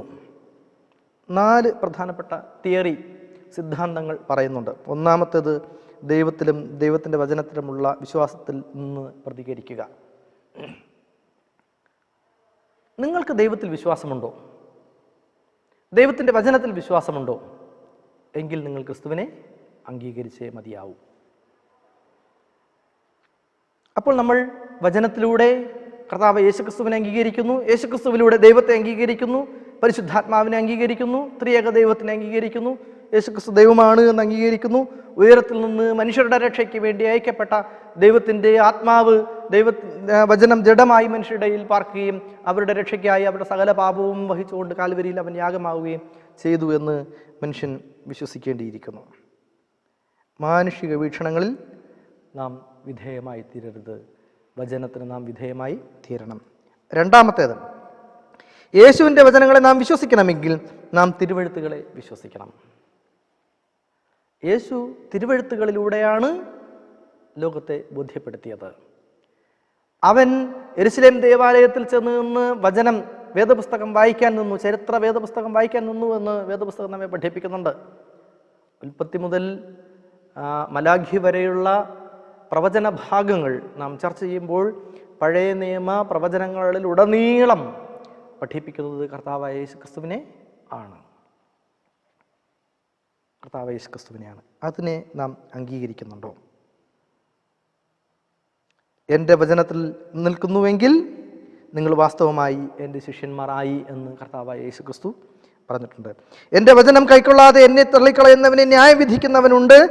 ഞാൻ സംസാരിച്ച വചനം തന്നെ ഒടുക്കത്തെ നാളിൽ അവനെ ന്യായം വിധിക്കും. ഞാൻ സ്വയമായി സംസാരിച്ചിട്ടില്ല, എന്നെ അയച്ച പിതാവ് തന്നെ ഞാൻ ഇന്നത് പറയണമെന്നും ഇന്നത് സംസാരിക്കണമെന്നും കൽപ്പന തന്നിരിക്കുന്നു. ഞാൻ സ്വയമായി ഒന്നും സംസാരിച്ചിട്ടില്ല എന്ന് കർത്താവ് യേശുക്രിസ്തു തന്നെ സാക്ഷ്യം പറയുന്നു. നമ്മൾ 2 ആഴ്ചയ്ക്ക് മുമ്പുള്ള പാഠത്തിലും അതിനെപ്പറ്റി വളരെ വ്യക്തമായി ചർച്ച ചെയ്യുകയുണ്ടായി. മൂന്നാമത്തേത് യോഹന്നാൻ 7:17 പറയും പോലെ, അവൻ്റെ ഇഷ്ടം ചെയ്യുവാൻ ഇച്ഛിക്കുന്നവനെല്ലാം ഈ ഉപദേശം ദൈവത്തിൽ നിന്നുള്ളതോ ഞാൻ സ്വയമായി പ്രസ്താവിക്കുന്നതോ എന്ന് അറിയും എന്ന് അവൻ പറയും. ദൈവത്തിൻ്റെ വചനം കേൾക്കുക, നാം അതിനെ മനസ്സിലാക്കുക. നാലാമത്തേത് ദൈവത്തോടുള്ള സ്നേഹത്തിനെ പ്രകടിപ്പിക്കുക. അതെങ്ങനെ പ്രകടിപ്പിക്കാൻ കഴിയും? യേശു പറഞ്ഞു, എന്നെ സ്നേഹിക്കുന്നവൻ എൻ്റെ വചനം പ്രമാണിക്കും, എൻ്റെ പിതാവ് അവനെ സ്നേഹിക്കും, ഞങ്ങൾ അവൻ്റെ അടുക്കൽ വന്ന് അവനോടുകൂടെ വാസം ചെയ്യും. നോക്കൂ, എത്ര മനോഹരമായ ഒരു വാഗ്ദാനമാണ് കർത്താവ് യേശുക്രിസ്തു നൽകിയിരിക്കുന്നത്. 4 കാര്യങ്ങളാണ്. ഒന്ന്, ദൈവത്തിൻ്റെ വചനത്തിൽ വിശ്വസിക്കുക, ആ വചനത്തോട് നമ്മൾ എങ്ങനെ പ്രതികരിക്കുന്നു എന്ന് നമ്മൾ ചിന്തിക്കുക, നാം വചനത്തിൽ നിലനിൽക്കുക, മൂന്നാമത്തത് വചനത്തിനെ കൃത്യമായി കേൾക്കുക, നാലാമത്തത് അവനോടുള്ള സ്നേഹത്തെ പ്രകടിപ്പിക്കുക. അവനോടുള്ള സ്നേഹത്തെ എങ്ങനെ പ്രകടിപ്പിക്കാൻ കഴിയും? അവൻ നമുക്ക് ദൃഷ്ടാന്തമായി തന്ന സ്നേഹം, അവൻ ആരെയൊക്കെ സ്നേഹിച്ചു എന്ന് നാം മനസ്സിലാക്കുക. അവന് സമ്പന്നൻ്റെ കൊത്തളങ്ങളൊന്നും അവന് ആവശ്യമില്ലായിരുന്നു. അവൻ്റെ ജീവിതം ജനനം പോലും ഏറ്റവും ലളിതമായ ജനനത്തിലൂടെ കർത്താവ് യേശുക്രിസ്തു ലോകത്തിന് സാക്ഷ്യമായി. അവൻ്റെ മരണം, കാൽവരിയിൽ യാഗമായി തീർന്ന കുഞ്ഞാട്, അതൊരു കേവലമായ മാനുഷിക മരണം ആയിരുന്നില്ല എന്നും നാം മനസ്സിലാക്കുക. ഒരസ്ഥി പോലും ഒടിഞ്ഞു പോകാതെ കുഞ്ഞാടിൻ്റെ തിരുരക്തം മനുഷ്യർക്ക് വേണ്ടി കാൽവരിയിൽ ചൊരിയപ്പെട്ടു. നാം അവനിൽ വിശ്വസിക്കുന്നുണ്ടോ എന്നുള്ളതാണ് ചോദ്യം. നാം അവനെ അനുസരിക്കുന്നുണ്ടോ എന്നുള്ളതാണ് ചോദ്യം. നാം അവനെ സ്നേഹിക്കുന്നുണ്ടോ എന്നുള്ളതാണ് ചോദ്യം. നാം അവനെ കേൾക്കുന്നുണ്ടോ എന്നുള്ളതാണ് ചോദ്യം. സർവോപരി ഇതിൽ ഏറ്റവും പ്രധാനം ഞാൻ മനസ്സിലാക്കുന്നത്, നാം അവനെ കേൾക്കണം. ആദ്യം അവൻ്റെ വചനത്തെ കേൾക്കണം, ആ വചനത്തെ തിരിച്ചറിയണം, ആ വചനത്തിൽ വിശ്വസിക്കണം, അവനെ ഉൾക്കൊള്ളണം, അവനെ സ്നേഹിക്കണം. യേശുവിനെ സ്നേഹിക്കാത്തവന് ആരെയും സ്നേഹിക്കാൻ കഴിയുകയില്ല. കാരണം കർത്താവ് യേശുക്രിസ്തു തന്നെ സ്നേഹം ആയിരുന്നു. ആ സ്നേഹമായിട്ടാണ് അവൻ കാൽവരിയിൽ നമുക്ക് വേണ്ടി യാഗമായത് എന്ന് നാം മനസ്സിലാക്കുക.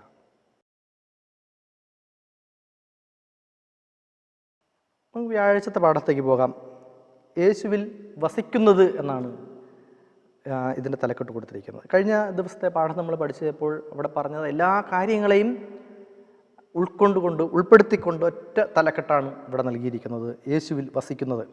യോഹന്നാൻ 12:32 വായിക്കുക. അവിടെ ഇങ്ങനെ പറഞ്ഞു, ഞാനോ ഭൂമിയിൽ നിന്ന് ഉയർത്തപ്പെട്ടാൽ എല്ലാവരെയും എങ്കിലേക്ക് ആകർഷിക്കും എന്ന് അവൻ പറഞ്ഞു. നോക്കൂ, ഈ ലോകത്തിൻ്റെ പ്രഭുവിനെ ജനം തള്ളിക്കളയുകയും കർത്താവ് യേശുക്രിസ്തുവിനെ സ്വീകരിക്കുകയും ചെയ്യുന്ന ഒരു വലിയ അനുഭവം. യേശുവിനെ അവൻ്റെ അനുഭവത്തിലൂടെ മനസ്സിലാക്കിയ എത്രയോ ആളുകൾ കഴിഞ്ഞ പാഠത്തിൽ നമ്മൾ അതിനെപ്പറ്റി പറയുകയുണ്ടായി.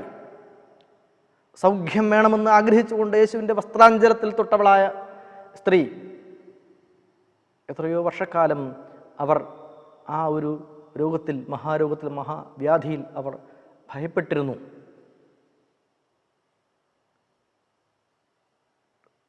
ബെഥസ്ദാ കുളക്കരയിൽ കിടന്നതായ മനുഷ്യൻ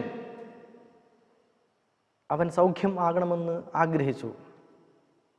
അവന് സൗഖ്യം നൽകി. അന്ധനായ മനുഷ്യൻ, അവന് കർത്താവ് യേശു ക്രിസ്തു സൗഖ്യം നൽകി. ശരീരം മുഴുവനും പക്ഷപാതം ബാധിച്ചതായ മനുഷ്യൻ, അവൻ്റെ സുഹൃത്തുക്കളെല്ലാം കൂടെ കർത്താവ് യേശു ക്രിസ്തുവിനെ അടിയിലേക്ക് അവനെ കെട്ടിയിറക്കിയപ്പോൾ അവനോട് കിടക്കിയെടുത്ത് നടക്കുക എന്ന് പറഞ്ഞവനെ.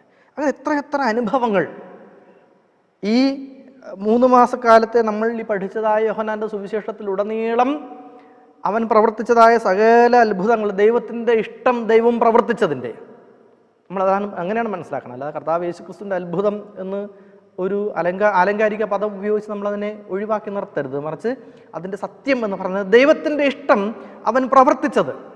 അങ്ങനെ അതാണ് അതിൻ്റെ സത്യം. ദൈവത്തിൻ്റെ ഇഷ്ടം അവൻ പ്രവർത്തിച്ചത് എത്രയോ ആളുകൾ മനസ്സിലാക്കി. നമുക്ക് സാക്ഷ്യമായി വചനം നമുക്ക് നൽകിയിരിക്കുന്നു. അത് കേവലം കടങ്കഥകളായിട്ടോ കെട്ടുകഥകളായിട്ടോ കേട്ടുകേൾവികളോ ആയി മാത്രം നമ്മൾ പഠിക്കരുത്. ഇതൊക്കെ ചരിത്ര വേദഭാഗങ്ങൾ ആണ്. വെളിപാട് പുസ്തകം 14-ാം അധ്യായത്തിൻ്റെ 1 മുതൽ 12 വരെ വായിച്ചുകൊണ്ട് മാനുഷിക ജ്ഞാനം ദിവ്യജ്ഞാനത്തെ മറികടന്ന് മുന്നേറുവാൻ പരിശ്രമിക്കുമ്പോൾ അത് ലോകത്തിന് തെറ്റായ ആരാധനയെ അടിച്ചേൽപ്പിക്കുന്നു എന്ന് ഇവിടെ പറയുന്നുണ്ട്. കാരണം പ്രതിയോഗിയായ പിശാച് ഇപ്പോഴും ഈ ഭൂമിയുടെ അധിപതിയായി വാഴാൻ ശ്രമിച്ചുകൊണ്ട്, അല്ലേ, ഭൂമിയുടെ അധിപതിയായി വാഴാൻ ശ്രമിക്കുകയാണ്. ലോകത്തിൻ്റെ അധിപതിയായി വാഴാൻ ശ്രമിച്ചുകൊണ്ട് സകല മനുഷ്യരെയും തൻ്റെ കാൽ കീഴാക്കാൻ ശ്രമിച്ചുകൊണ്ട് അവൻ നിൽക്കുകയാണ്. വചനം നാം വിശ്വസിക്കുന്നുവെങ്കിൽ വചനത്തിൽ വിശ്വസിക്കുക, കർത്താവ് യേശു ക്രിസ്തുവിൽ വിശ്വസിക്കുക. സകലത്തിൻ്റെയും ഭരണകർത്താവ്, സകലത്തിൻ്റെയും അധികാരിയായുള്ളവൻ നാം സ്വയം സമർപ്പിക്കുക. യോഹന്നാന്റെ സുവിശേഷം 15-ാം അധ്യായത്തിൻ്റെ 1 മുതൽ 11 വരെയുള്ള വാക്യങ്ങൾ വായിക്കുമ്പോൾ നമുക്ക് വളരെ പരിചിതമായ ഒരു ഭാഗമാണ്. നമുക്കവിടെ ഞാൻ സാക്ഷാൽ മുന്തിരിവള്ളിയും എൻ്റെ പിതാവ് തോട്ടക്കാരനുമാകുന്നു. എന്നിൽ കായ്ക്കാത്ത കൊമ്പൊക്കെയും അവൻ നീക്കിക്കളയുന്ന അധിക ഫലം കായ്ക്കേണ്ടതിന് അവൻ ചെത്തി വെടിപ്പാക്കുന്നു. ഞാൻ മുന്തിരിവള്ളിയും നിങ്ങൾ കൊമ്പുകളുമാകുന്നു. ഒരുത്തൻ എന്നിലും ഞാൻ അവനിലും വസിക്കുന്നുവെങ്കിൽ അവൻ വളരെ ഫലം കായ്ക്കും. എന്നെ പിരിഞ്ഞ് നിങ്ങൾക്ക് ഒന്നും ചെയ്യുവാൻ കഴിയുകയില്ല എന്ന് തുടങ്ങി അതിൻ്റെ 11-ാമത്തെ വാക്യം വായിക്കും വരെയും, ഞാൻ എൻ്റെ പിതാവിൻ്റെ കൽപ്പനകൾ പ്രമാണിച്ച് അവൻ്റെ സ്നേഹത്തിൽ വസിക്കുന്നത് പോലെ നിങ്ങൾ എൻ്റെ കൽപ്പനകൾ പ്രമാണിച്ചാൽ എൻ്റെ സ്നേഹത്തിൽ വസിക്കും. എൻ്റെ സന്തോഷം നിങ്ങളിൽ ഇരിപ്പാനും നിങ്ങളുടെ സന്തോഷം പൂർണ്ണമാകുവാനും ഇത് നിങ്ങളോട് കൽപ്പിച്ചിരിക്കുന്നു എന്ന് പറയുന്നു. അതായത് കർത്താവ് യേശു ക്രിസ്തുവിൻ്റെ വചനങ്ങളെ ഉൾക്കൊള്ളുക. അതാണ് ഞാൻ ആദ്യമേ പറഞ്ഞത്. വേദപുസ്തകത്തിൽ ഒന്നും കെട്ടുകഥകളില്ല, കടങ്കഥകളില്ല. നാം 1 പത്രോസ് വായിക്കുമ്പോൾ അവിടെ പറയുന്നുണ്ട്, തിരുവെഴുത്തുകളൊക്കെയും ദൈവശ്വാസീയമാണ്. അത് മാനുഷിക കൽപ്പനകളല്ല. മനുഷ്യന് ദൈവത്തിൻ്റെ ആത്മാവ് പ്രേരിതമായി അവർ എഴുതപ്പെട്ട ദിവ്യവചനങ്ങളാണ്. അല്ലാതെ മാനുഷികമായ കൽപ്പനകളോ മനുഷ്യൻ്റെ സങ്കല്പനത്തിൽ വിരിഞ്ഞ കഥകളോ അല്ല. അങ്ങനെ കഥകളായി വേദപുസ്തകത്തിനെ പഠിക്കരുത്. അത് ചരിത്രഭാഗമാണ്, നമുക്കുള്ള സത്യവചനം ആണ്, ജീവനാണ് എന്ന് നമ്മൾ മനസ്സിലാക്കുക. യേശുവുമായി ബന്ധപ്പെട്ട് ജീവിക്കുക എന്നുള്ളതാണ് ഈ ഓരോ വചനത്തിൻ്റെയും സീക്രട്ട്, രഹസ്യം എന്ന് പറയുന്നത്. കാരണം അവൻ ലോകത്തിൻ്റെ വെളിച്ചമാണ്. അവൻ ആടുകളുടെ ഇടയൻ ആണ്, ആടുകളുടെ വാതിലാണ്. അവൻ നല്ല ഇടയനാണ്. അവൻ പുനരുദ്ധാനമാണ്. അവൻ ജീവനാണ്. അവൻ വഴിയാണ്. അവൻ സത്യമാണ്. അവൻ വെളിച്ചമാണ്. അവൻ ദൈവം ആണ്. Ellen G White the review and സലേല ഹെറാൾഡ് എന്ന പുസ്തകത്തിൽ ഇപ്രകാരം പറയുന്നുണ്ട്: നമ്മുടെ കാഴ്ചപ്പാടുകൾ ദൈവത്വത്തിലെ അംഗവും വചനവും കാന്തം പോലെയാണ്. തടസ്സപ്പെടാതിരുന്നാൽ അവ നമ്മെ അതിലേക്ക് വലിച്ച് അടുപ്പിക്കും എന്നാണ്. ദൈവവചനം ആണ് നമ്മോട് സംസാരിക്കുന്നത്.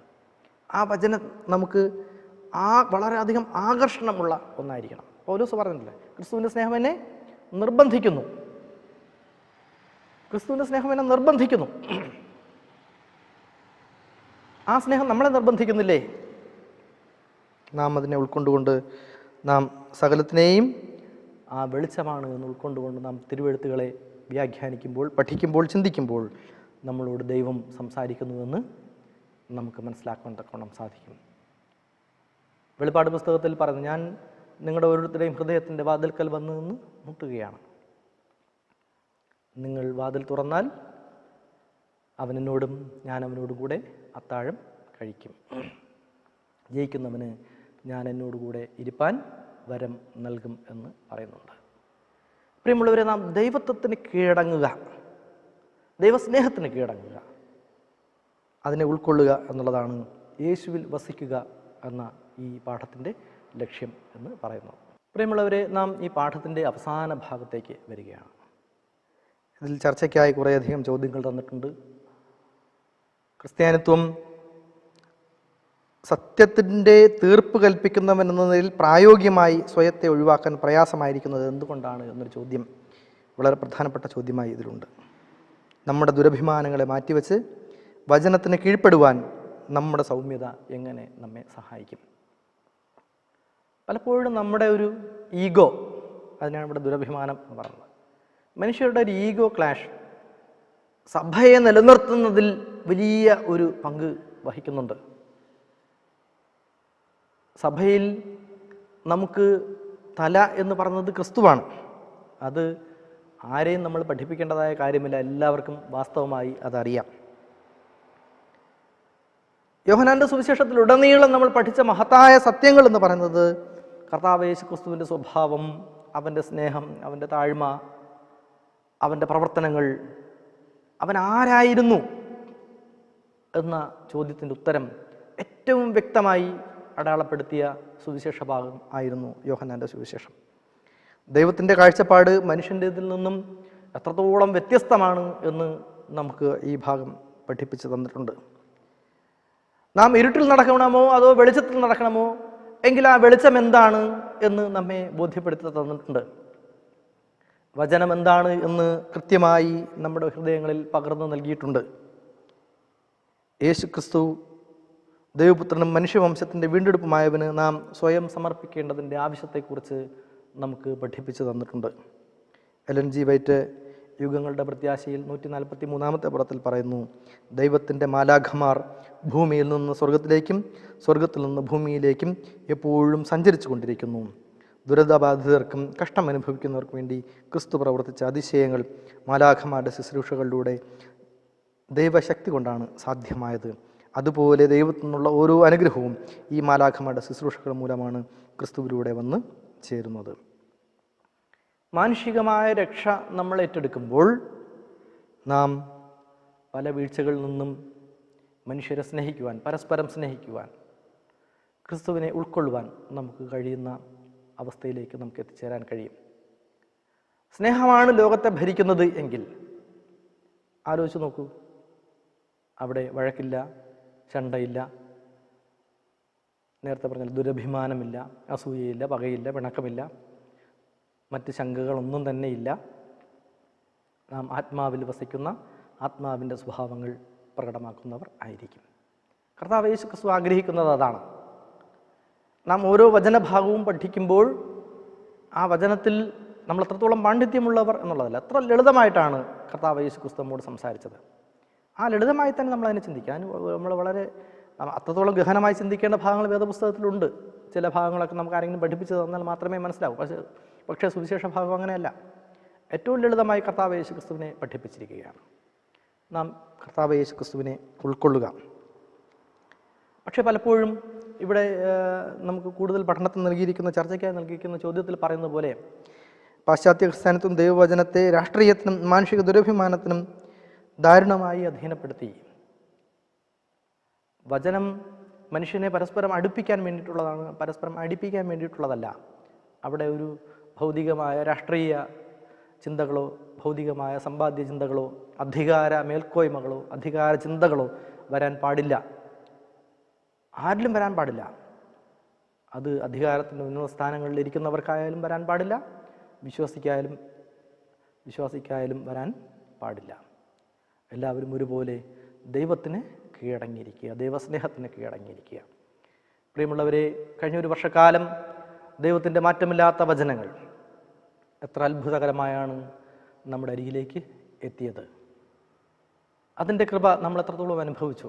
ദൈവസ്നേഹത്തിൻ്റെ മാറ്റമില്ലാത്ത സത്യം നമ്മൾ എത്രത്തോളം ഉൾക്കൊണ്ടു. ഏദൻ TV ഈ വചനങ്ങൾ നിങ്ങളിലേക്ക് എത്തിക്കാൻ തീവ്രമായി ആത്മാർത്ഥമായി പരിശ്രമിച്ചിട്ടുണ്ട്. ഓരോ പ്രാവശ്യവും ഞങ്ങൾ നിങ്ങളിലേക്ക് എത്തിക്കുന്ന ഈ വേദപഠന ക്ലാസ്സുകൾ കാണുകയും ഒരു ലൈക്ക് ബട്ടണിലൂടെ അല്ലെങ്കിൽ ഒരു ആമേനിലൂടെ ഒരു പ്രാർത്ഥനയിലൂടെ ഞങ്ങൾക്കൊപ്പം നിന്ന എല്ലാവർക്കും ദൈവത്തിൻ്റെ വലിയ അനുഗ്രഹം ഉണ്ടാകട്ടെ എന്ന് ആത്മാർത്ഥമായി പ്രാർത്ഥിക്കുന്നു. തുടർന്നും പുതുവർഷത്തിലും ദൈവത്തിൻ്റെ ഈ വലിയ വേല ചെയ്യുവാൻ ഞങ്ങളുടെ ഈ ടീമിന് കരുത്തുണ്ടാകട്ടെ എന്ന് ആത്മാർത്ഥമായി ആഗ്രഹിക്കുകയും പ്രാർത്ഥിക്കുകയും ചെയ്തിട്ടുണ്ട്. നിങ്ങളെല്ലാവരുടെയും പ്രാർത്ഥനകളിൽ ഞങ്ങളെ ഓർക്കുക, ഞങ്ങളെ പ്രോത്സാഹിപ്പിക്കുക. ഞങ്ങളുടെ ഈ വചന പഠന ക്ലാസ് കൃത്യമായി കാണുകയും അതിൽ നിങ്ങൾക്ക് ചെയ്യാൻ കഴിയുന്ന അഭിപ്രായങ്ങൾ കുറിക്കുകയും നിങ്ങളുടെ ഇഷ്ടം അവിടെ രേഖപ്പെടുത്തുകയും ചെയ്യുക. ദൈവം നമ്മെ എല്ലാവരെയും അനുഗ്രഹിക്കുമാറാകട്ടെ. പുതുവർഷം എല്ലാവർക്കും ഏറെ അനുഗ്രഹപ്രദവും സമാധാനവും സ്വസ്ഥതയും സൗഖ്യവും ഒക്കെയുള്ള ഒന്നായി തീരട്ടെ എന്ന് ആത്മാർത്ഥമായി ആഗ്രഹിക്കുകയും പ്രാർത്ഥിക്കുകയും ചെയ്തുകൊണ്ട് ഒരു വർഷക്കാലം കൂടെ അനുഗ്രഹിച്ച ദൈവത്തിന് കോടാനുകൂടി നന്ദി രേഖപ്പെടുത്തിക്കൊണ്ട് ഇന്നത്തെ പാഠപഠനം അവസാനിപ്പിക്കുന്നു. ദൈവം നമ്മെല്ലാവരെയും അനുഗ്രഹിക്കുമാറാകട്ടെ. ആമേൻ. നമുക്ക് പ്രാർത്ഥിക്കാം. സർവശക്തനും മഹാകാരുണ്യവാനും അടിയങ്ങളുടെ ജീവൻ്റെ ഉടമസ്ഥനുമായ സ്വർഗീയ ദൈവമേ, ഈ നല്ല ദിവസത്തിനായി നന്ദിയുള്ള ഹൃദയത്തോടെ അങ്ങ് വാഴ്ത്തുന്നു. അങ്ങയുടെ വചനം പഠിക്കുവാനും അതിലെ മർമ്മങ്ങളെ ഉൾക്കൊള്ളുവാനും നീ അടിയങ്ങൾക്ക് നൽകിയ നല്ല അവസരത്തിനായി, ആ സാവകാശത്തിനായി, ആ സ്നേഹത്തിനായി, ആ കരുതലിനായി നന്ദിയുള്ള ഹൃദയത്തോടെ അങ്ങ് വാഴ്ത്തുന്നാഥ. ഏദൻ TV നീ അനുഗ്രഹിച്ചുവല്ലോ. അതിൻ്റെ പിന്നിൽ നിന്ന് പ്രവർത്തിച്ചതായ എല്ലാവരിലും അങ്ങയുടെ ആത്മാവിനെ പകർന്നതിനായി സ്തോത്രം. പിതാവേ, വചനത്തിൻ്റെ തീക്ഷ്ണത അത് ഉൾക്കൊള്ളുവാൻ അടിയങ്ങൾ എത്രത്തോളം യോഗ്യത ഉള്ളവരാണ്, ഇങ്ങനെ പഠിപ്പിക്കുവാൻ, ഇങ്ങനെ ഇത് ലോകത്തോട് സംസാരിക്കുവാൻ എത്രത്തോളം യോഗ്യതയുള്ളവരാണ് എന്ന് അടിയന് വളരെയധികം സംശയമുണ്ട് ദൈവമേ. എങ്കിലും നിൻ്റെ കൃപ അടിയങ്ങൾക്കൊപ്പം ഉണ്ടായിരുന്നു, അടിയനൊപ്പം ഉണ്ടായിരുന്നു. അടിയൻ്റെ നാവിലൂടെ ലോകത്തോട് സംസാരിച്ചു. പിതാവേ, ഒരുപാട് പേർ ആ സ്നേഹം തിരികെ നൽകി. അവരൊക്കെയും അനുഗ്രഹിക്കുമാറാകണമേ. ഈ വചനത്തെ കേൾക്കുകയും ഏദൻ TV സപ്പോർട്ട് ചെയ്യുകയും ചെയ്ത എല്ലാവരെയും അങ്ങ് അനുഗ്രഹിക്കുമാറാകണമേ. പിതാവേ, ലോകത്തിൻ്റെ വിവിധ ഭാഗങ്ങളിൽ നിന്നുകൊണ്ട് അങ്ങയുടെ സ്നേഹത്തെ അനുഭവിക്കുന്ന സകല മനുഷ്യരെയും അങ്ങ് കാത്തുകൊള്ളുമാറാകണമേ. പുതിയ വർഷത്തിലേക്കാണ് ഇടിയങ്ങൾ പ്രവേശിക്കുന്നത്. കർത്താവ് തൻ ഗംഭീരനാദത്തോടും പ്രധാനത്തിൻ്റെ ശബ്ദത്തോടും കാഹളത്തോടും കൂടെ വാനമേഘങ്ങളിൽ എഴുന്നള്ളുന്ന നാൾ വരെയും അങ്ങയുടെ വചനവുമായി നിൽക്കുവാൻ കർത്താവെ കരുത്ത് നൽകുമാറാകണമേ. എല്ലാ അനാരോഗ്യങ്ങളിൽ നിന്നും, ശാരീരികവും മാനസികവുമായ ബുദ്ധിമുട്ടുകളിൽ നിന്നും, പ്രയാസങ്ങളിൽ നിന്നും, സങ്കടങ്ങളിൽ നിന്നും, എല്ലാ പ്രതിസന്ധികളിൽ നിന്നും വിടുതൽ നൽകുമാറാകണമേ. നാഥ, നീ അടിയങ്ങൾക്ക് ഇടനായിരിക്കുമാറാകണമേ. നീ അടിയങ്ങളെ നിയന്ത്രിക്കുമാറാകണമേ. അടിയങ്ങളുടെ ജീവിതത്തെ നിയന്ത്രിക്കുമാറാകണമേ. പൈശാചികമായ എല്ലാ ഇടപെടലുകളിൽ നിന്നും നീ അടിയങ്ങളെ സംരക്ഷിക്കുമാറാകണമേ. സ്നേഹത്തിനായ നന്ദിയോടെ സ്തോത്രം. ആഗോള സഭയെ തിരുക്കരങ്ങൾ സമർപ്പിക്കുന്നു. സഭയുടെ നേതൃത്വത്തെയും സഭയിലെ സകല വിശ്വാസ സമൂഹത്തെയും തിരുക്കരങ്ങൾ സമർപ്പിക്കുന്നു. നിൻ്റെ വചനത്തെ ആരാധിക്കുകയും നിന്നെ സ്നേഹിക്കുകയും ചെയ്യുന്ന സകല മനുഷ്യരെയും അങ്ങ് അനുഗ്രഹിക്കുമാറാകണമേ, കാത്തുകൊള്ളുമാറാകണമേ. യേശു ക്രിസ്തു നാമത്തിൽ താഴ്മയായി ചോദിക്കുന്നു പ്രിയ പിതാവേ. ആമേൻ.